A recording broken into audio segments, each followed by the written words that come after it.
jaa ngeen jëf yéen ñi teewlu ci Kaolack Info TV comme ni ñu koy defee saa su nekk rek bu waxtu bi lay jotee ànd ak yéen ci seen émission bi nga xamante moom la ñu jagleel wàccaayu élection locale yu 23 janvier 2022 tey nag ñu amaat beneen gan ci suñu studio mu yooyu turu Ibrahima Sarr moom mooy directeur de campagne bu candidat boobee di Babacar Lo Ndiaye moom la ñu fas yéene dalal tey waxtaan ak moom waxtaan bu yaatu jëm ci li nga xamante ni sax moom moo di wàccaayu élection yi ak tamit nan lañ koy waajalee ci seen biir li nga xam ne moo di coalition boobilee Babacar Sarr maa ngi lay ziar di leen jàmm ci Kaolack Info TV. Fallou ñu ngi lay fay nuyu di leen sant leen gërëm ci dalal bi ngeen ñu dalal fii nii ci Kaolack Info. comme ni nga ko waxee lay directeur bu campagne bu candidat Babacar Lo Ndiaye. ku xam Babacar Lo Ndiaye xam ko diggam ak ki nga xam ne moo di président Macky Sall. ñu gis ko nag ci campagne bi mu jotee mu daal di dem ci beneen bannière maanaam bi déclaration candidature yi. daal di demee ci li nga xamante ne moom moo di mouvement des patriotes pour le développement ñu gën koo xam ci MPD liggéey. lan moo waral loolu. waaw jërëjëf Fallou comme ni mu amee ci yeneen gox yi nekk ci Sénégal yëpp muy que le président Macky Sall bi investiture jubee daf ne woon ñi nekk ci biir mouvance présidentielle bi yëpp la grande mouvance nañ ko déglu mooy déclaration bi mu defee woon à Kaffrine. Donc il s'est trouvé que pour beaucoup de régions ñun nag xëy na région Kaolack moo ñu intéressé muy la mairesse sortante muy Mariama Sarr ministre de la fonction publique on a senti que dañ ko naroon a changé remplacé ko par le candidat Moundiaye Rahma ci la Babacar Lo Ndiaye étant conseiller à la présidence de la République étant membre fondateur de l'APR à Kaolack parce que n'oubliez pas que c'est la 4e personne après le docteur Tine et le monsieur Aïdara bi dëkk abattoir Ndangan moom mooy la 4e personne bi adhéré wu ci parti Macky Sall en tant étant étudiant ba yàlla def bi mu accéder à la magistrature suprême ci la ko jëlee comme conseil bokk na ci 10 personnes yi njëkk a signé le décret au niveau de la présidence comme conseiller en planification parce que n'oubliez pas que Babacar Lo Ndiaye c'est un ingénieur en planification moom nag étant digne fils de Kaolack xam réalité yi Kaolack di dund xam les personnes qui sont désignées ou pressenties à la mairie de Kaolack mu ne non moom nag am na forfaiture yoo xam ne nii du ko seetaan ci la ne il va prendre son courage à deux mains jéem a samp benn liste boo xamante ne nii parce que li ko dal dana dal ñu bëri ci biir coalition bi ñoo xamante ne nii d'accorduñu ànduñu ci désignation wu Moundiaye Rahma à la mairie de Kaolack ci la teg listam bokk kook ay nitam les forces vives de Kaolack pour mun a contrecarrer forfaiture bi nga xamante ni moom lañ nar a teg Kaolack. ñu si bëri ne candidat Mariama Sarr la. non naka la mun a nekkee candidat Mariama Sarr Babacar Lo Ndiaye moo njëkk Mariama Sarr ci parti bi donc moom moo dalal Mariama Sarr ci parti bi bokk na ci ñi fexe ba Mariama Sarr ñëw militer à Kaolack parce que Mariama elle militait à Dakar donc ci la kon moom militant de la première heure la benn nekk un conseiller à la présidence nekk un agent de la fonction publique nekk direction des impôts et des domaines donc du nit koo xamante ni xëy na danañ ko jël di ko jéem a utiliser comme on veut moom benn mentor la am ci biir parti bi muy le président Macky Sall donc mënuñu en aucun cas mu nekk pour preuve depuis bi mu ñëwee Kaolack ba léegi kenn déggagul benn rencontre officielle bu mu am ak Mariama Sarr bien que moom bokk na ci ñi nga xamante ne nii lii dal Mariama Sarr na xari na ko parce que wax dëgg na yàlla mairesse sortante la bokk na ci au minimum les 14 maires yi nekkoon au Sénégal donc bu ñu yokkul le nombre de maires à travers le Sénégal waruñu leen wàññi loolu nag sax combat caucus des femmes leaders bi ñoom am surtout Sarr Sow xaw ma jiite di ci xeex ñoo porté sax un peu la candidature de Soham Wardini à Dakar parce que quand même quelques rares maires yi nga xamante ni ay jigéen lañ dañ leen waroon a gën a dooleel te loolu la président Macky Sall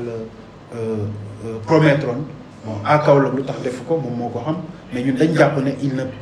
le président n'a pas reçu la bonne information à Kaolack moo tax mu désigné Moundiaye Rahma à la place de Mariama Sarr. mun na nekk tamit li nga xam ne moo di joŋanteem bu njëkk jëm ci li nga xam ne élection locale waaye ñu ci bari dañuy wax ne Babacar Lo Ndiaye duñ communiqué. Babacar Lo Ndiaye duy communiqué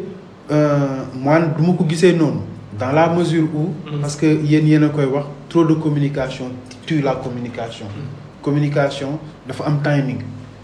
heure bi nga war a waxee bu jotee di nga wax mais heure bi nga war a wax bu fekkee jotagul boo waxee xëy na mën nga bañ a atteindre sa cible moom c'est quelqu'un qui connaît un peu la communication parce que il a un master dans ce domaine-là donc xam na timing bi muy jël pour mën a communiquer à travers les Kaolackois mais moom dafa privilégier le porte-à-porte et le bouche à bouche bouche à oreille donc moom ci yooyu noonu ci la gën a ëpp lu muy dox parce que à travers les 45 quartiers de Kaolack avant muy samp listam pratiquement visité na quartier yi waxtaan na ak population Kaolack yi dem na ci marché yi dem na ci gare routière yi dem na ci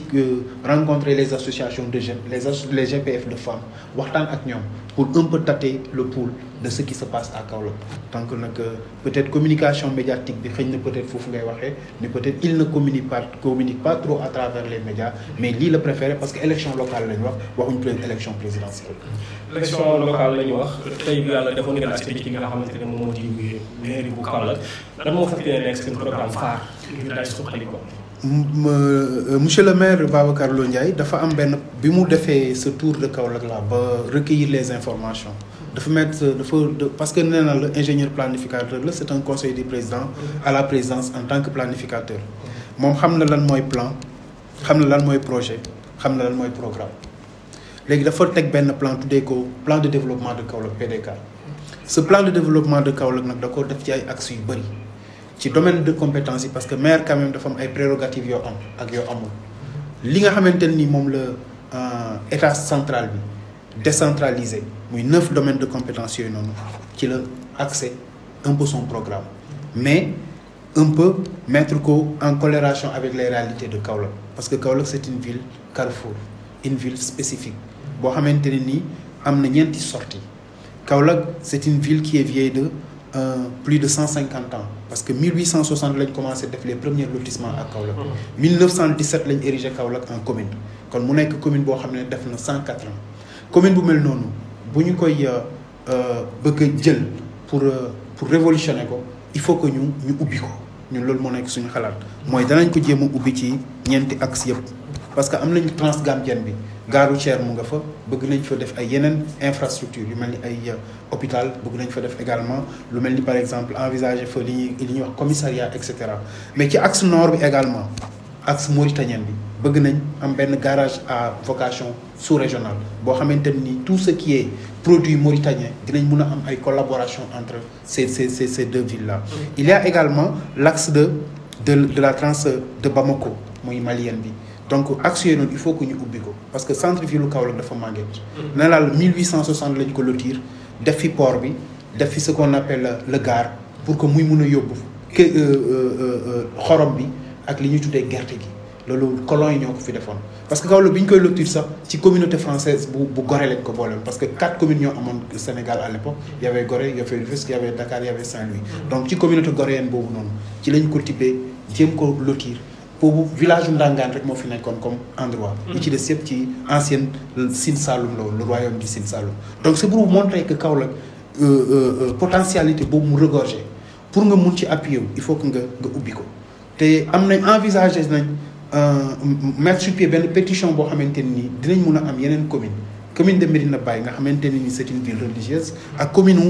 u Ndorong nga xam ne également c'est une ville religieuse mun ko mettre ci intercommunalité bi bu ko defee suuf si ngay wax ne manqué na Kaolack ñu mun a fexe ba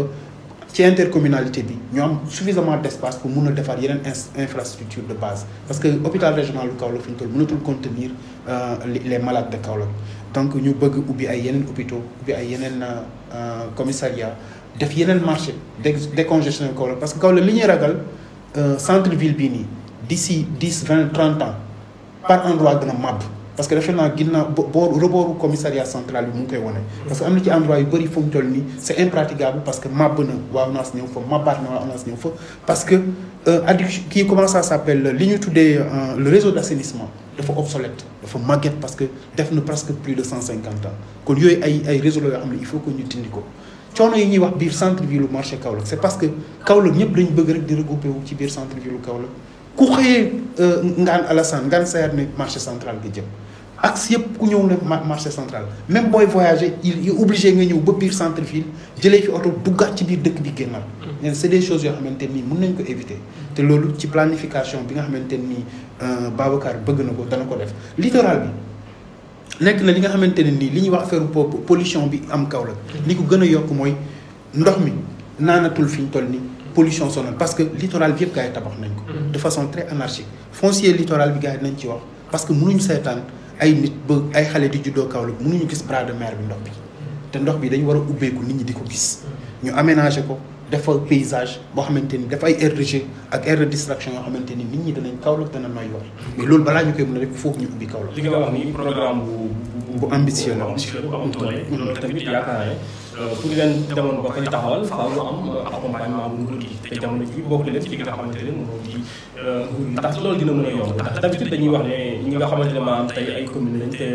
opposition bi wala soit beneen candidat boo xamante ne bokk ci nguur gi bu ko yoree rek lay premier lay jiite. c'est-à-dire xam nga dañ ne jusqu'à présent au moment où je parle Babacar Lô Ndiaye c'est un membre de l'APR benn c'est un conseiller à la présidence ñaar te xam na lan mooy acte 3 de la décentralisation xam na lan mooy décentralisation wóor na ko wóor yàlla ne démembrement état la fi ñu toll nii te kenn mënut a liggéey sans collaborer avec l'état central état central moo yore suffisamment de moyens buñ ne la Mariama Sarr maire sortante bi budget mu ngi ko xëcc fi ñu toll nii ba 4 milliards 100 ma 4 milliards 200 moom nee na dama am na possibilité en tant que inspecteur des un agent des impôts et domaines mën na xëcc budget bi jusqu'à plus de 6 milliards de francs CFA donc kooku moom xam na ko mais xam na ne la ressources yi jógee ko fi doyut mais partenariat décentralisation bi dana ko permettre parce que moom il a des collaborateurs dans beaucoup de domaines parce que rek moom bu ñu xëy na bu ñëwee ci wàllu assainissement dinañ ci ñëw pour wan leen projet yu ambitieux yi mu am ci problème mu assainissement ak la gestion des ordures à Kaolack loolu am na ci programme bu très ambitieux boo xam ne mën na ko liggéey mais moom leer na ko dina collaborer ak l'état central leer na ko ne dana liggéey ak le président de la République leer na ne moom il est toujours membre de l'APR il est conseiller à la présidence. voilà comme ni ñu ko waxee woon mënuñoo jeexal te àdduwuñ ci li nga xamante ni moom moo di violence électorale yi yéen en tant que tamit nekk candidat ci élection yi nan ngeen ko jàngatee. waaw sànq dafa am ci benn rajo bu ñu ma invité woon wax naa fi la même chose dama ne tout comme à Dakar. dafa am ñaari camp yoo xamante ni ñoom ñoo yore le monopole de la violence mu Yewwi Askan Wi ak Benno Bokk Yaakaar mais Kaolack ñaari candidat ñoom ñoo fi yore violence muy Serigne Mboup ak Moundiaye Rahman seen